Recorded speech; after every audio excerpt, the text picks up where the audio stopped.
Alright, for this one, I don't even know if I need to ask if you're gonna lock this one up or you're gonna destroy this one. I feel like everybody's unanimous that we want this one destroyed, huh? Comment your answer down below. Alright, this one is SCP-5852. You got teeth in your bugs. You got teeth in your bugs. By Dr. Bob. This one's heavy, bro. This one's 21 minutes. But let's go. After cleaning up the last of the blood, the priest splashes water on his face, hoping the chill will help steady him, steel his nerves ahead of the ceremony. He's performed dozens, hundreds even. Knows the order of service for a Catholic wedding by heart. That was until it had found him. The Faith Eater, he calls it. When it first appears, or rather, its voice does, the priest falls for its trick. He thinks it's the voice of God speaking, reaching down from the heavens to offer up divine wisdom. That don't look like God. The more strange things the voice tells the priest to do, the more he begins to wonder. Then it starts telling him about the weddings, what to do, who to accept, how many it needs, and where to expect this one's freaky. The Harbinger. It looks almost satanic the first time, the sights and sounds of what could only be an unholy ritual. But wrestling with it afterwards, the priest believes the lies told by the Faith Eater, that this is all part of the grand plan. This is like a parasite? Is only present at these services to help determine who is worthy and who isn't. Yeah. For a time, the priest resigns himself to his own lack of understanding. The Lord's ways are not his to know, his methods beyond the comprehension of a mortal. But he still has nightmares about all the blood. Lifting his head and looking at himself in the mirror, the priest clenches a fist, trying to stop the trembling of his fingers. The voice of the Faith Eater is still in his head, telling him that its harbinger has arrived. A door opens behind him, and the priest sees the figure in the mirror behind him. They always look the same, always appearing as a man of middle age. But beneath the surface, it has no organs, its body made of the same fibrous tissue as an insect. This guy's tripping, bro. This is more cicada than man, just like the Faith Eater itself. Damn. It's always nerve-wracking, performing the ceremony knowing there's one present who doesn't belong. The priest always expects there to be a perceptive child or someone, anyone, on the bride or groom's side to point out there's a stranger standing among the groomsmen, that the harbinger will be noticed and the subterfuge will be gone. But it never happens. They're always happy to see Cousin Johnny, as they call it, and laugh at its jokes. They seem to be able to understand the jumble of words that the priest can hear it speaking in. The priest feels his heart racing as he gets through the order of proceedings, drumming at his ribs, knowing the time to exchange vows is getting closer. Bro, that's the lizard man, bro. The happy couple recite their beautiful words and give each other their rings, and a swell hits the pit of the priest's stomach. The harbinger, Cousin Johnny, as they know him, steps forward with multiple pairs of pliers in his hands, just like the previous time. He passes them around the other groomsmen he'd been hiding amongst, and the bridesmaids, compelling them to start wrenching their teeth. Oh, nah, bro. What? There are no screams, no signs of pain, just copious amounts of blood pouring from the wounds in their mouth. As the harbinger gathers up the removed bloody teeth and presents them to the bride and groom, the newlyweds start eating. The crack of their own enamel, jawbones they eat the teeth? Oh, sickening. Every time causing the priest to avert his eyes and look upwards.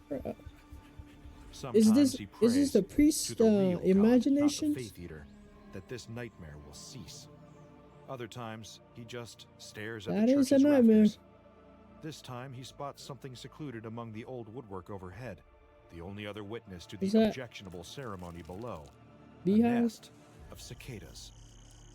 Of all the areas of public life that the SCP Foundation keeps under surveillance, one might not expect the world of dentistry to be the one that warrants so much observation.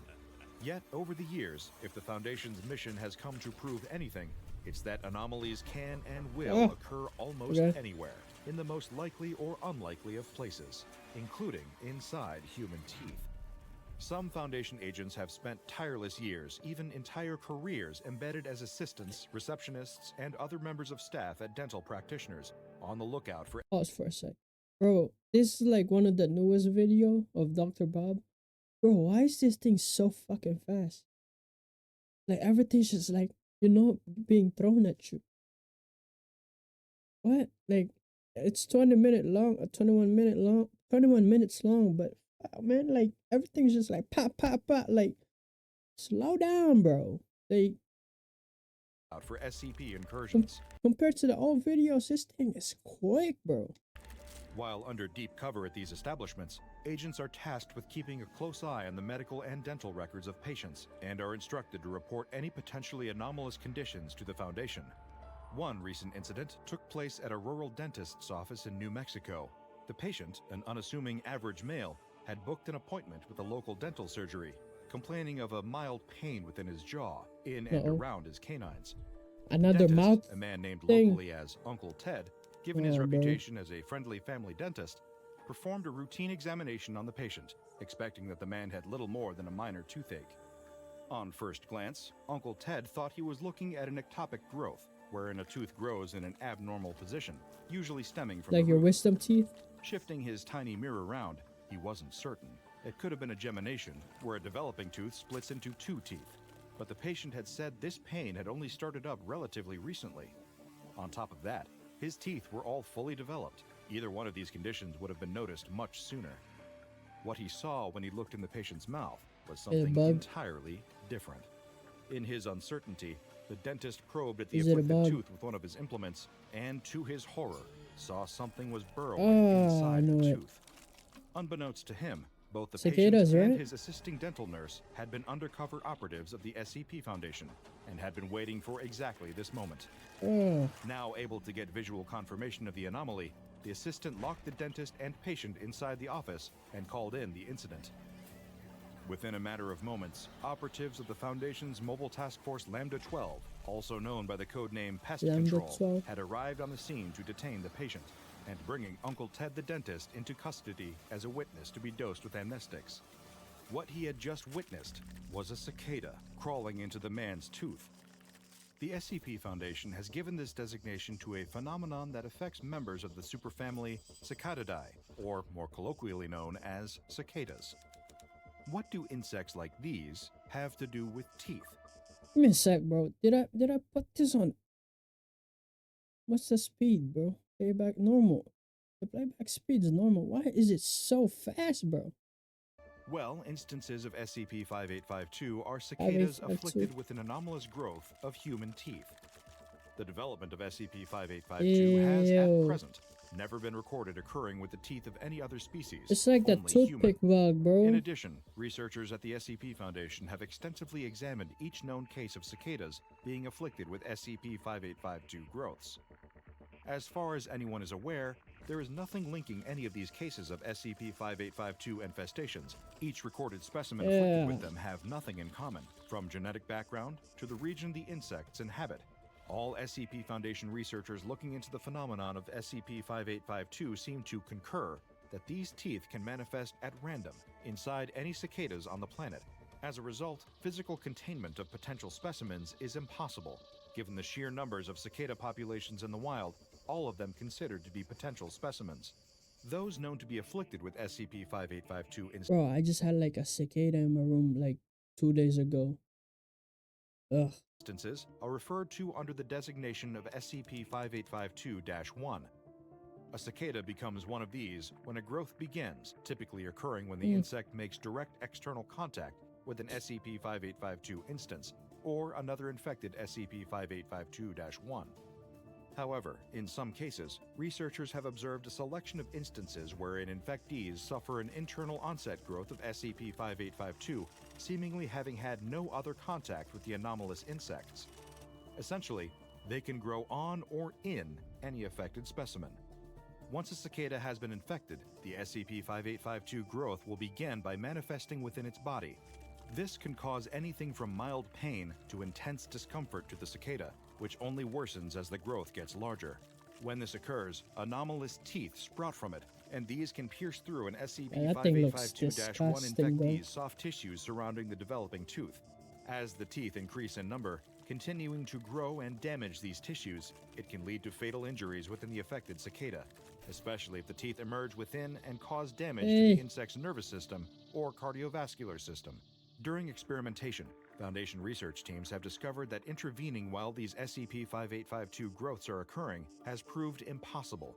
One test involved making numerous attempts to counteract the rapid growth of more teeth using targeted injections of acid. Researchers theorize that because human enamel is mostly comprised of a crystallized mineral called hydroxyapatite, that a sufficient application of acid would trigger demineralization, essentially dissolving the teeth growing on SCP-5852-1 instances like salt crystals in water.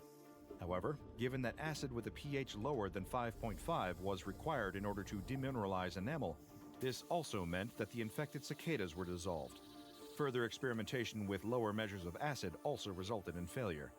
Inevitably, a cicada that has become an instance of SCP-5852-1 will continue to anomalously grow teeth out of its body until they break through the insect's exoskeleton. Once this has happened, it will become entirely overwhelmed by teeth, but will attempt a desperate effort for survival. As is well known among those who live in areas where cicadas emerge en masse after their long period spent dormant, these insects are infamous for shedding their exoskeletons in a process similar to molting, in a process commonly referred to as sloughing.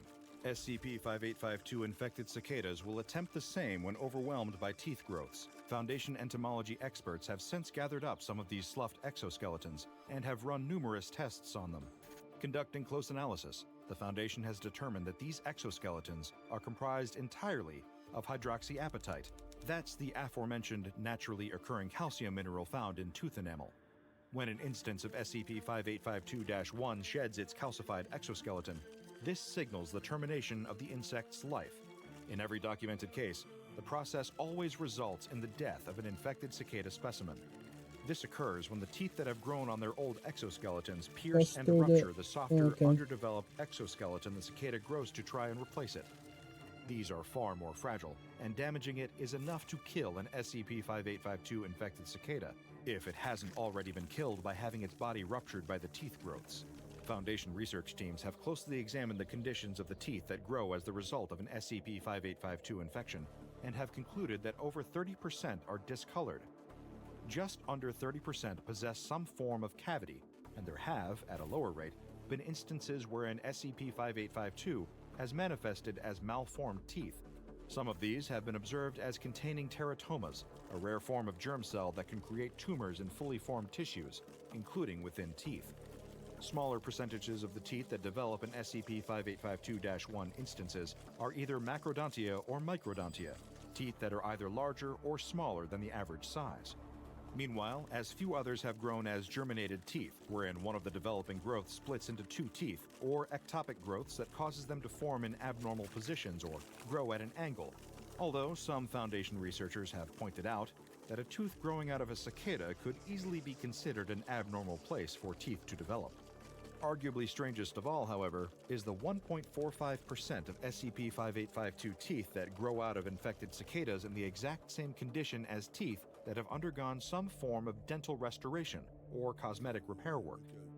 How is this able to occur without the aid of a trained dental professional is still unclear, and a question that has baffled Foundation researchers. The widespread nature of SCP-5852 has made it hard, if not entirely impossible, for the Foundation to contain it. The Foundation themselves have not been exempt from directly experiencing outbreaks of SCP-5852. An incident arose on the 21st of July 2012, significant for marking the first recorded instance of SCP-5852, which normally only affects cicadas, affecting humans.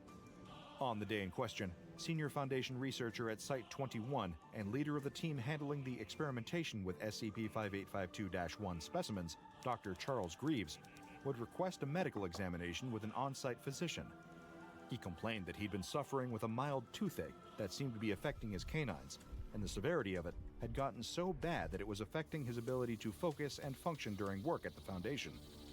Shortly after, his request for an examination was approved, and he was submitted to the Site-21 medical office for treatment. The Foundation doctor, in an effort to remove Dr. Greaves' toothache, saw fit to entirely remove the affected teeth. Alright, I'm not gonna finish the video. It feels like it's just repeating itself. But if you want to watch it, I'm gonna put the link under the description. But yeah, this one's SCP-5852. You've got teeth in your bugs. I guess it's just the same as the toothpick one, or like, no, the toothpick one's like it grows toothpick in your mouth and stuff like that. But this one's just the teeth version of it. Hey man, I think this one's way too fast for me, man. Like the video is way too fast. Like, you know, and then at this point it's just repeating itself. But if you want to watch it, it's gonna be on the description. Anyway, that's it.